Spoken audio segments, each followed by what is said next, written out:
alto kokatenu harka walitti buufne haa galateeffannu.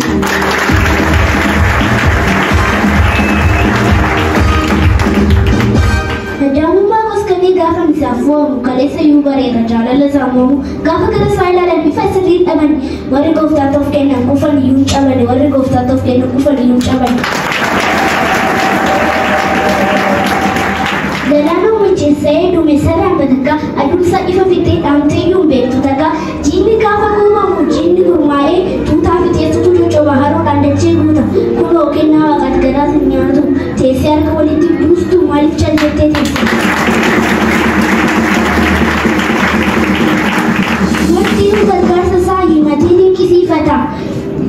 Bineensi isaa buqqaa mataa itti hirkifata kan kolfaan barriyaa itti sarari baallee kan boollatti galan hundayyuu yoo ilaalle kan boollatti galan hundayyuu yoo ilaalle faajjiiwwan karaa isaa galmaan ga'uuf akeeke warra isaa milkaa'an aniyyuu kanan beeku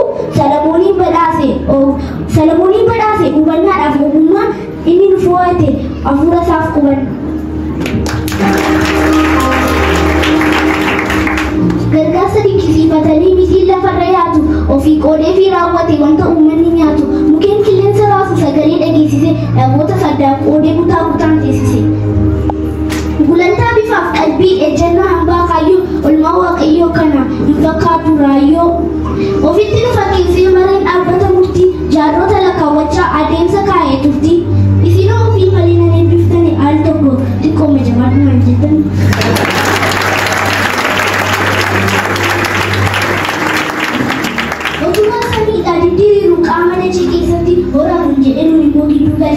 Guyyoota dhufee darbee boca wixinee Abrahaamiin eebbise kan godhe abbaa sabaa Abrahaamiin eebbise kan godhe abbaa sabaa.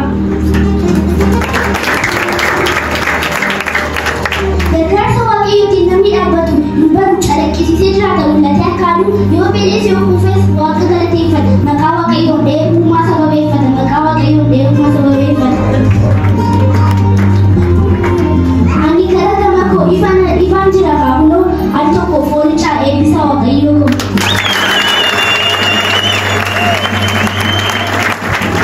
Damee lakkoofsaa qabnee dinqisiifachaa taphachiise har'as beektota danuu afaan ishee qabachiise kan dhaloonni sodaatu ajandaa duwwaa gate ajab godhee addunyaa fannoodhaan qalbii hate ajab godhee addunyaa qalbiidhaan fannoodhaan.